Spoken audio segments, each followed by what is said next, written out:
Se servir de ces expériences pour avancer, pas forcément évident. D'autant que parfois, la trace qu'un rôle, une série, un personnage laisse sur un comédien est quasiment indélébile.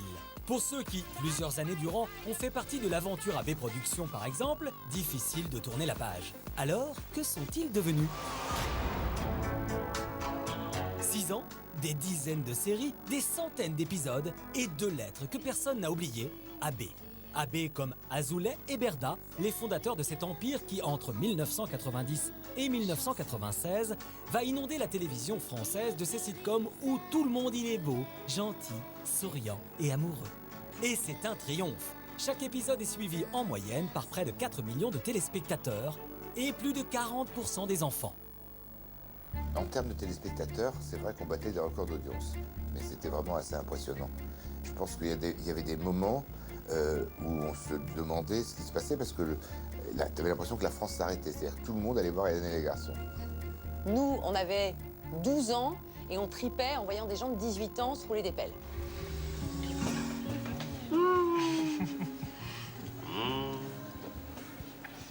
On trouvait ça génial. Et c'était juste ça, les séries AB Productions, avec la recette AB, une petite crise, une blague, les rires enregistrés, les applaudissements, la musique, les garçons qui jouent de la batterie, un bisou, c'est fini. 20 ans plus tard, que sont devenus certains des héros de ces séries cultes, comme Johnny, le rocker du miel et les abeilles, Monsieur Girard, le papa de Justine, ou Aristide, le binoclard à bretelles de Premier Baiser.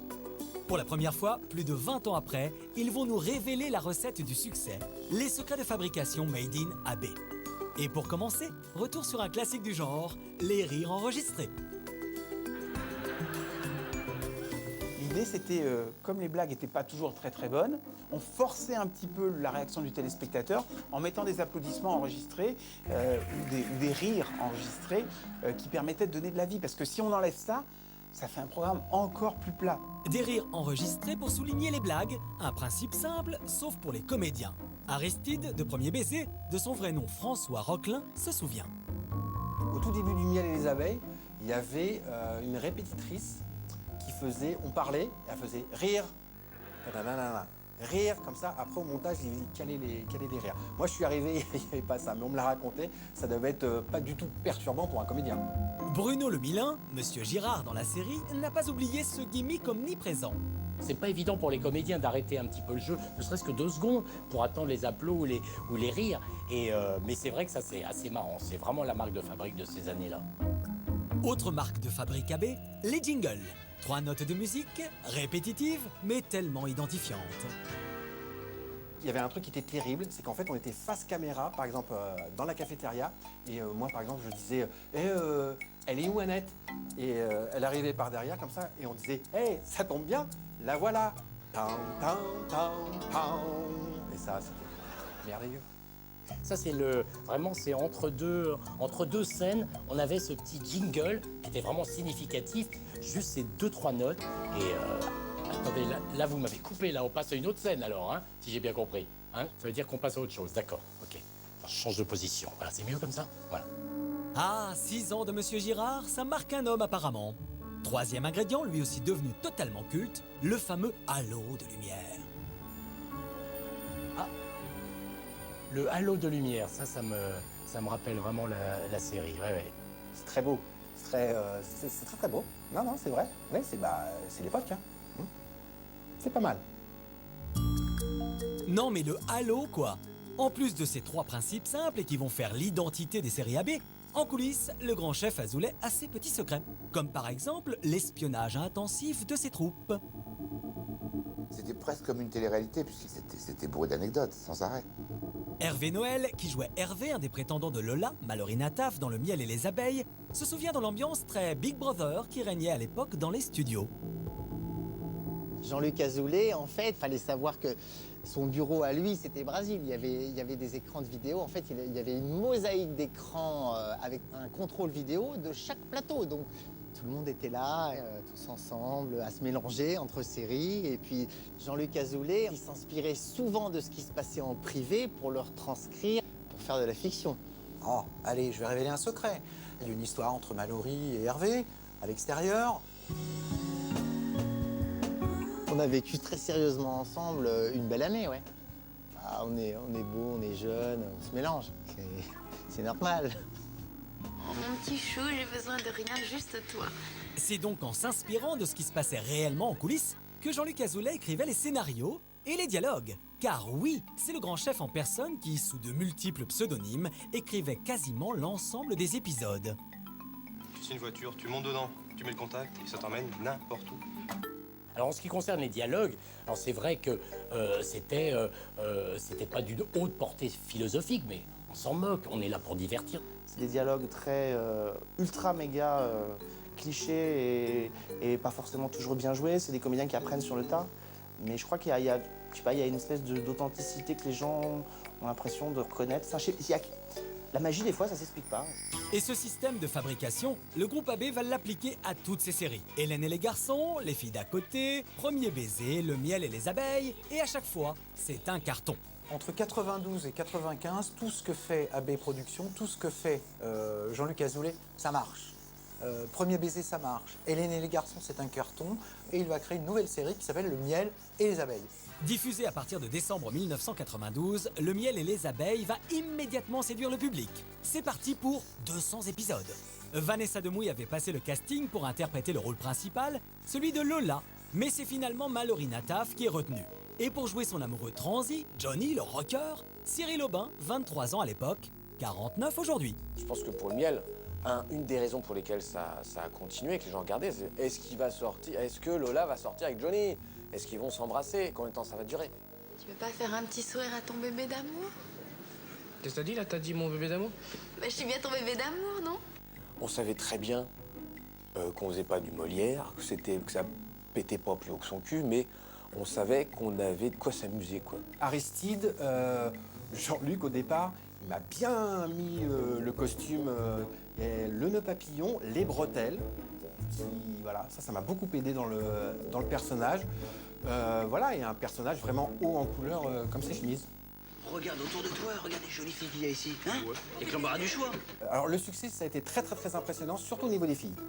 Voilà. Moi, j'étais plutôt un mec tranquille, voilà.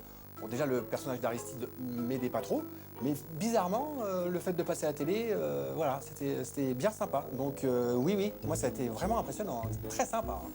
J'ai adoré. Ah ouais. Seulement, même les bonnes recettes finissent un jour par lasser.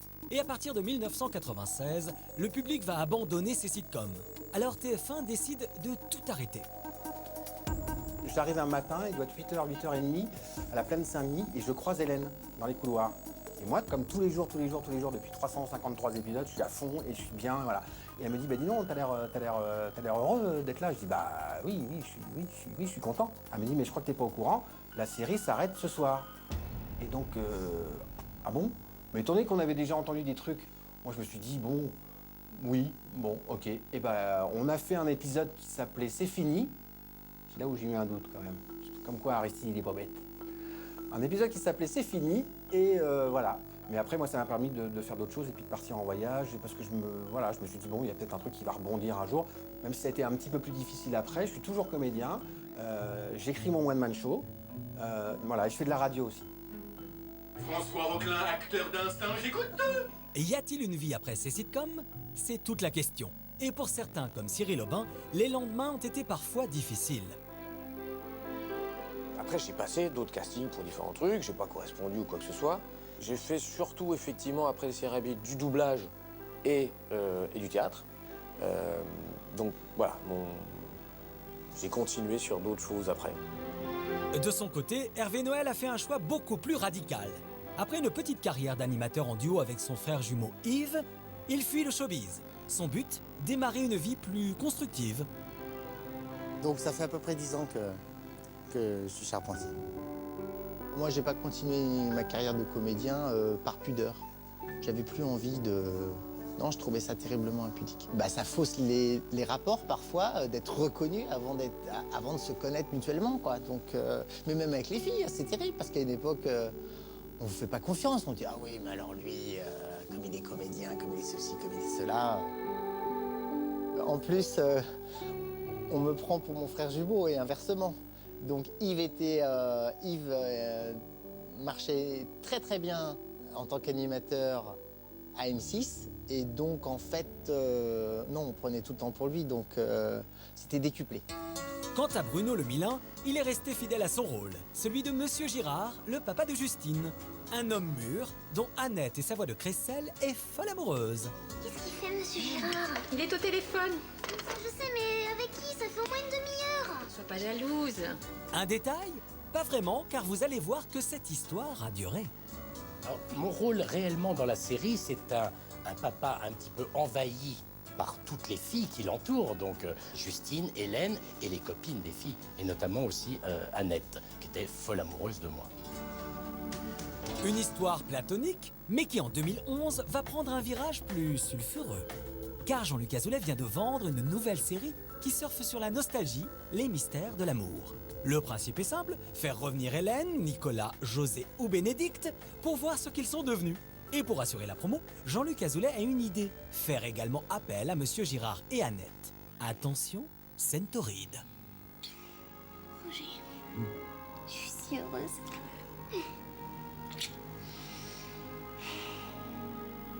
Celle qui m'a pécho. C'est comme ça. Ben oui, j'y peux rien, c'est comme ça, c'est la suite. Hein. Ça fait un bruit insensé, parce qu'il y en a qui n'étaient pas d'accord du tout, qui étaient outrés, et d'autres qui étaient disent « Oh, bah après tout, c'est pas plus gênant que ça. » Bah oui, peut-être, mais ça chamboule quand même comme nouvelle.